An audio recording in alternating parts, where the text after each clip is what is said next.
Hello everyone, welcome back to our channel the back benchers. आज हम quadratic equation देखेंगे। हमने इसके पहले लीनियर इक्वेशन की वीडियो डाल दी है दोनों। आपको उन दोनों वीडियोस में कोई भी डाउट हो, मैंने आपको बोल दिया है कि आप मुझे कमेंट्स में बता सकते हैं, वरना मेरे नंबर पे आप मैसेज कर सकते हैं।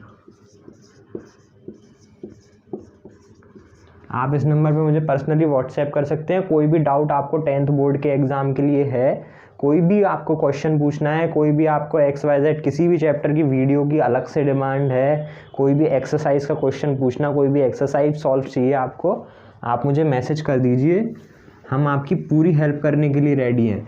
आपके 10th बोर्ड के एग्ज़ाम नहीं बिगड़ने चाहिए, बस मेरी इतनी सी रिक्वेस्ट है। बाकी चलिए आज क्वाड्रेटिक इक्वेशन शुरू करते हैं। उठा लीजिए कॉपी पेन, बिना कॉपी पेन के कुछ नहीं होगा। कॉपी पेन पर लिखिए और मेरे साथ साथ सॉल्व कीजिए। चलिए क्वाड्रेटिक इक्वेशन सॉल्व करते हैं आज।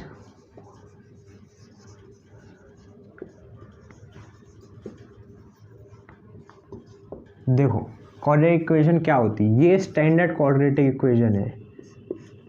ax² + bx + c = 0। देखो आप कोई सी भी इक्वेशन लिख लो, जैसे मैंने ये लिख ली 5x² - 6x + 7 = 0। इसमें क्या है बेटा, इस इक्वेशन की डिग्री 2 है। डिग्री क्या होती है सबको पता होना चाहिए, नहीं पता तो भी हम बता दे रहे हैं। इस इक्वेशन में हाईएस्ट पावर ऑफ x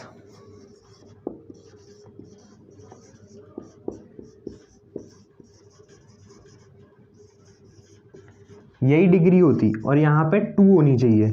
ठीक है, यहाँ पर x की पावर 1 है, यहाँ पर x की पावर 2 है, तो यहाँ पर डिग्री 2 हो गई। ठीक है, तो जिस इक्वेशन की डिग्री 2 होती है वही क्वाड्रेटिक इक्वेशन होती है। आपसे कोई पूछे कि क्वाड्रेटिक इक्वेशन क्या होती है, तो आपको बताना आना चाहिए कि जिस इक्वेशन की डिग्री 2 होती है वो क्वाड्रेटिक इक्वेशन होती है। अगर हम यहीं पे इसकी डिग्री को 3 कर देंगे तो वो क्यूबिक इक्वेशन हो जाएगी। अगर पावर 3 हो गई तो क्यूबिक इक्वेशन हो जाएगी। ठीक है, और अगर पावर 1 है तो वो लीनियर इक्वेशन हो जाएगी, वो हम पढ़ चुके हैं। ठीक है, चलिए अब इन्हीं इक्वेशंस को सॉल्व करके देखेंगे कैसे सॉल्व होती हैं। ठीक है,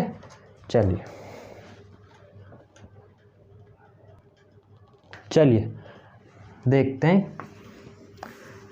अब आप कुछ चीज़ें समझ लीजिए। सॉल्यूशन क्या होता, सॉल्यूशन या रूट्स। ठीक है, सॉल्यूशन क्या होता, x की जिस भी वैल्यू पर ये इक्वेशन 0 हो जाएगी उसको सॉल्यूशन कहेंगे इस इक्वेशन का। ठीक है, ठीक है, इस इक्वेशन को जिस भी वैल्यू पे आप 0 कर लोगे वो इक्वेशन, वो वैल्यू x की सॉल्यूशन कहलाएगी x का। अगर हम इधर पे x1 रख देते हैं, क्या रखेंगे x1, तो 5 1² - 6 1 + 7 = 0। देखिए 5 - 6 + 7 = 0। ठीक है, ये क्या आया -1 तो ये 6 नॉट इक्वल टू 0, मतलब x = 1 इसका is not solution, not a solution. ठीक है, ये इस इक्वेशन का सॉल्यूशन नहीं है। ठीक है, ये इस इक्वेशन का सॉल्यूशन नहीं है। ठीक है, जिस भी वैल्यू पर x की जिस भी वैल्यू पर ये इक्वेशन 0 हो जाएगी वो इसका सॉल्यूशन बन जाएगा। चलिए देखते हैं। यहाँ पर पहले तो आप कंपेयर कराइए इस स्टैंडर्ड इक्वेशन को इस क्वाड्रेटिक इक्वेशन से। क्या होता है बेटा, यहाँ पर कंपेयर कराने पे एक ही वैल्यू x² के साथ वाले नंबर से हो जाती है। = ये 5 आ जाएगा। आप ये विथ साइन लेना, यहाँ पे प्लस का 5 है तो एक ही वैल्यू +5 है। यहाँ पे देखो b की वैल्यू क्या बनेगी, ये -6 बनेगी b की वैल्यू। यहाँ पर x के साथ b है तो x के साथ -6 बन गया। c की वैल्यू 7 बन गई। समझ गए आप लोग, ये c की वैल्यू 7 आ गई। ये कंपैरिजन से आप समझ जाओगे कि कैसे a b और c की वैल्यू निकालेंगे। किसी भी क्वाड्रेटिक इक्वेशन में आपको a b c की वैल्यू निकालनी आनी चाहिए। ठीक है, इसी से इक्वेशन आप सॉल्व कर पाओगे और इसी से आप सारी चीज़ें निकाल पाओगे। अब देखो बेटा, हम नेचर ऑफ रूट्स पढ़ेंगे। क्या पढ़ेंगे, नेचर ऑफ रूट्स। पहले तो ये देखते हैं कि रूट्स होता क्या है। तो रूट्स वही होता जो x की वैल्यू है, उसी को हम रूट्स कहते हैं। x की वैल्यू को ही रूट कहते हैं, ठीक है।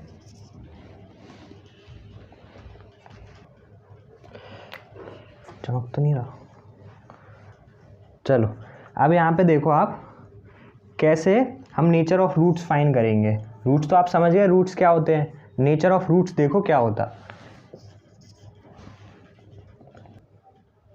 देखो बेटा क्या होगा, नेचर ऑफ रूट्स कैसे निकालेंगे। रूट्स तो वही होता जो x की वैल्यू होगी वो रूट्स होती। x की जो वैल्यू इस इक्वेशन को जीरो करेगी या जो वैल्यू इस इक्वेशन का सॉल्यूशन बनेगी वो रूट होगी।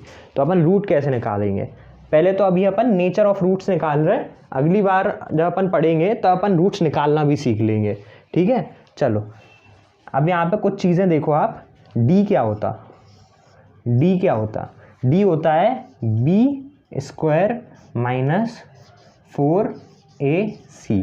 ये हैं आपकी ए बी सी की वैल्यू। तो ये आप इन वैल्यूज़ को रख के आप d की वैल्यू निकालोगे, ठीक है। इन वैल्यूज़ को रख के आप d की वैल्यू निकालोगे। देखो हम इसी वाली इक्वेशन के लिए निकालते हैं। तो b स्क्वायर होगा माइनस 6 का स्क्वायर माइनस 4ac क्या होगा 4, a फॉर 5, c फॉर 7, ठीक है। ये हो गया 36 माइनस 140, ठीक है। तो ये क्या आया बेटा, नेगेटिव का 104 आया। क्या आया, नेगेटिव का 104 आया। डी की वैल्यू क्या आई यहाँ पे डी की वैल्यू आई है माइनस 104। आपको पता होगा कि माइनस 104 कैसा होता। माइनस 104 होता है 0 से कम, ठीक है, मतलब नेगेटिव नंबर 0 से छोटे होते हैं। तो देखो यहाँ पे हम ये लिख रहे हैं d लेस देन 0, ये d लेस देन 0 है, ठीक है। कभी कभार कंडीशन आपकी आएगी d इक्वल टू 0 की भी आएगी, ठीक है, जब d की वैल्यू 0 आ जाएगी, और d ग्रेटर देन 0 की भी आपकी कंडीशन आएगी। ये तीन कंडीशंस में नेचर ऑफ रूट्स आपको पता चलेंगे, ठीक है। ये तीन कंडीशंस हैं। अब हम इन तीन कंडीशंस के बारे में आपको बता दे रहे हैं, ये तीन कंडीशंस में नेचर ऑफ रूट कैसा होगा। इसको रब कर दे रहे हैं। तो आप डी निकालना तो सीख गए, डी कैसे निकलता, ठीक है। इस फॉर्मूले को लिख लो अपने पास, बी स्क्वायर माइनस 4ac, ठीक है। चलो नेचर ऑफ रूट्स में पहली कंडीशन डी ग्रेटर देन 0। तो यहाँ पे roots are real and unequal. आपकी बुक में कहीं कहीं अनइक्वल की जगह पे डिस्टिंक्ट भी लिखा होगा, ठीक है। Roots are real and unequal, मतलब इसका कि रियल रूट्स हैं, मतलब रियल नंबर हम पढ़ चुके पिछली क्लास में, मतलब सब कुछ सारे पॉसिबल नंबर्स रियल नंबर्स होते हैं, ठीक है। तो यहाँ पे रूट्स रियल नंबर है और अनइक्वल है, मतलब जो दो रूट आएंगे, क्वाड्रेटिक इक्वेशन क्वाड्रेटिक होती, डिग्री 2 होती, मतलब इन इक्वेशंस के हमेशा 2 सॉल्यूशंस होते हैं। क्या होते हैं, 2 सॉल्यूशंस होते हैं, 2 रूट्स आते हैं इनके।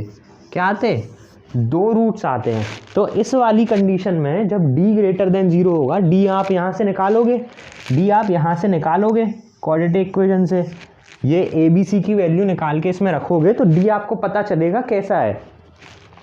अगर d ग्रेटर देन 0 है तो क्या होगा, रूट्स रियल होंगे और अनइक्वल। अनइक्वल मतलब जो 2 रूट्स आएंगे वो एक दूसरे के इक्वल नहीं होंगे, सेम रूट्स नहीं आएंगे। अब आप यही देखिए दूसरी कंडीशन, d इक्वल टू 0 वाली, ठीक है। दूसरी वाली देखो, इसमें होगा रूट्स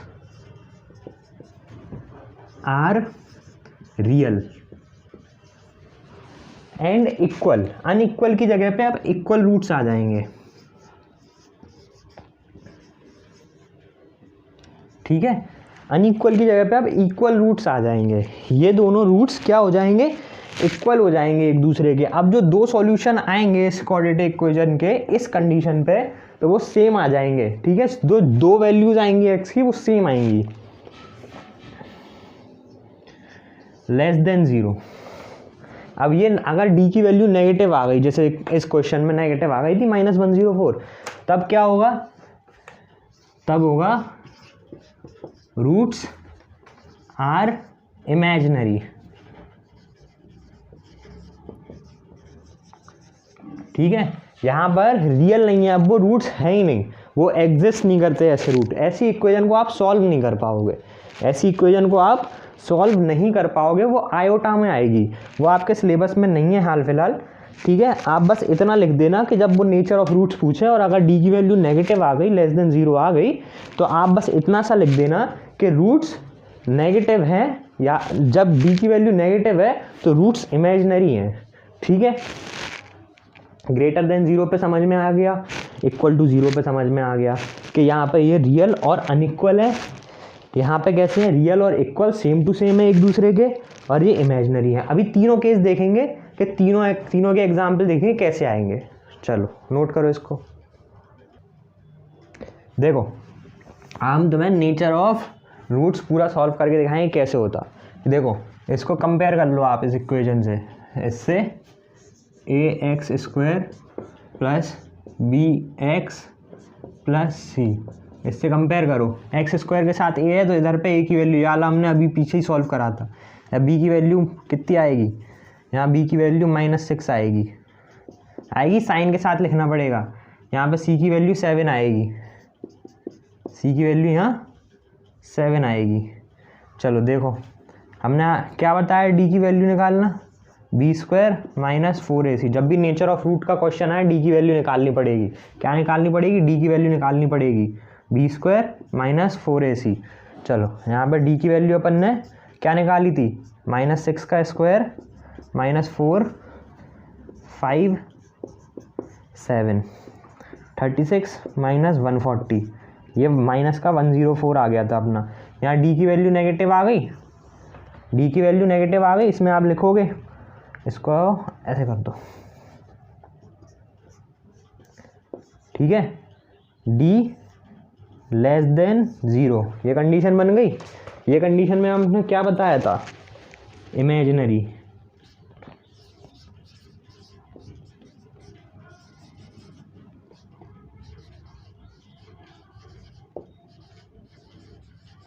याला देखो अब यहाँ पे a की वैल्यू क्या है, 1 है, x² के साथ कुछ नहीं है, a की वैल्यू 1 आएगी, b की वैल्यू 6 आएगी यहाँ पे, और c की वैल्यू 9 आएगी। आ गया समझ में, ये कैसे आई, आ गया। ठीक है, चलो d की वैल्यू निकालो, b² - 4ac, 6² - 4 1 9, 36 आ गया यहाँ पे, और यहाँ पे भी 36 - 36 0। d की वैल्यू क्या आ गई, 0। d की वैल्यू 0 का केस बन गया। 0 वाले केस पे क्या बताया था, roots are real and equal. यह आप ध्यान रखना बहुत अच्छे से, क्योंकि एक क्वेश्चन आएगा ये रूट निकालने का। ठीक है, और आगे भी जब अपन रूट्स निकालेंगे तब आपको पता चल रहा है कब रूट्स इक्वल आ रहा है। अभी तो अपन क्या निकाल रहा है, अभी नेचर ऑफ रूट्स निकाल रहा है, रूट्स निकाल रहा है, अभी नेचर ऑफ रूट्स निकाल रहा है कि रूट्स हैं कैसे। ठीक है, ये वाला देखो, a = 2, समझ गए, x² के साथ a, b = 6, c = 3। ठीक है, d = b² - 4ac, 6² - 4, a की जगह 2 और c की जगह पे 3, 36 - 4 2 8 3 24। d की वैल्यू 6 आ गई। अब 6 0 से बड़ा होता, ठीक है, ग्रेटर देन 0 की कंडीशन बन गई। रियल रूट्स आएंगे यहाँ पे और अनइक्वल आएंगे, समझ गए, रियल और अनइक्वल रूट्स आएंगे उधर पे। ये हमने तीनों कंडीशन आपको सॉल्व करा के दिखा दी। ये वाली बन गई एक, और एक ये वाली बन गई। तीनों कंडीशन सॉल्व करके दिखा दी, तीनों का नेचर निकाल के दिखा दिया। इसको नोट कर लो, समझ लो, और ये तीनों कंडीशंस याद कर लो। तो चलो ये वाली इक्वेशन देखो, इस इक्वेशन में आपको दिया हुआ है roots are real and equal. क्या दिया? Roots are equal. इक्वल वाली कंडीशन क्या थी? इक्वल वाली कंडीशन में डी की वैल्यू ज़ीरो थी डी की वैल्यू ज़ीरो थी इक्वल वाली कंडीशन में। इस हिसाब से आपको अब एम की वैल्यू निकालनी, तो डी की वैल्यू ज़ीरो है वो तो देखते हैं, यहाँ पे पहले चीज़ें निकाल लो। ए एक्स स्क्वायर के हिसाब से ए की वैल्यू 4 + m हो गई, बी एक्स के हिसाब से बी की वैल्यू m+1 हो गई, सी की वैल्यू 1 हो गई। चलो डी की वैल्यू क्या आती थी रियल और इक्वल वाले केस में? B square minus 4ac = 0। कैसे? डी की वैल्यू 0 है। अब देखो बी की वैल्यू रखो इधर पे, m+1 का होल स्क्वायर माइनस 4, ए की जगह पे रखो 4 + m, सी की जगह पे 1 रख दो, = 0 कर दो। ये क्या होगा? होल स्क्वायर करना आता है? ए स्क्वायर प्लस बी स्क्वायर मतलब 1 + 2ab मतलब 2m, इधर पे माइनस, ये तो 1 हो गया, कोई दिक्कत नहीं है। 4 4 16, माइनस के 4 से अंदर मल्टीप्लाई होगा, माइनस का 4m आएगा। सॉल्व करो इसको, ठीक है। देखो ये हो गया माइनस का 15, इधर से माइनस का 15 हो गया, ये माइनस का 2m हो गया।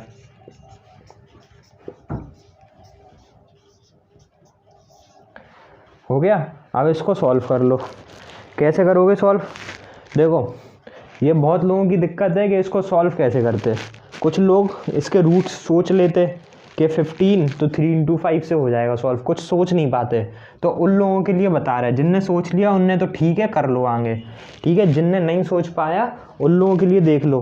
तो जे प्रोडक्ट करते पहले इसका और इसका, यहाँ पे तो 1 है तो अभी 15 ही आ जाएगा। तो पहले तो आप 15 का ये प्रोडक्ट लिखो और इसके प्राइम फैक्टर करना शुरू कर दो। ये तो करना आता होगा, छोटे से सीखा होगा। तो ये सबसे पहले 3 से जाएगा और ये 5 से जाएगा, ठीक है। अब ये देखो साफ साफ आपको पहले से ही फैक्टर मिल गया। कोई बड़ा नंबर होता तब आपको सोचना पड़ता, यहाँ पे 3 × 5 पहले ही मिल गया। तो m² माइनस का 5m इसलिए लेंगे क्योंकि हमें माइनस का 2m चाहिए, तो माइनस का साइन बड़ा रखना पड़ेगा, plus 3m minus 15 = 0। m common ले लिया, m-5 प्लस 3 कॉमन ले लिया, m-5। फिर से m-5 m प्लस, तो यहाँ से m की वैल्यू क्या आ जाएंगी आपकी? m की वैल्यू 5 और -3, ठीक है। इसको अच्छे से देख लो, ये कंडीशन यहाँ पे लगी हुई है। ये यहाँ पे हिंट थी इस क्वेश्चन में कि अगर रूट्स आर इक्वल हैं तो d = 0 रखना था, ठीक है। चलो तो आज की वीडियो में इतना ही। आप नेक्स्ट वीडियो देखना क्वाड्रेटिक इक्वेशन की, उसमें हम बाकी की चीज़ें भी आपको सॉल्व कराएंगे, आगे का कॉन्सेप्ट पढ़ेंगे। हाल फिलहाल के लिए आपको कोई भी डाउट है, कोई भी क्वेश्चन पूछना किसी भी चैप्टर का, फिज़िक्स हो या मैथ्स हो, कोई भी चीज़ आपको, कोई भी नई डिमांड है, कोई भी नया चैप्टर पढ़ना आपको बोर्ड के लिए, आप जस्ट मुझे एक मैसेज कर दीजिए। Thank you.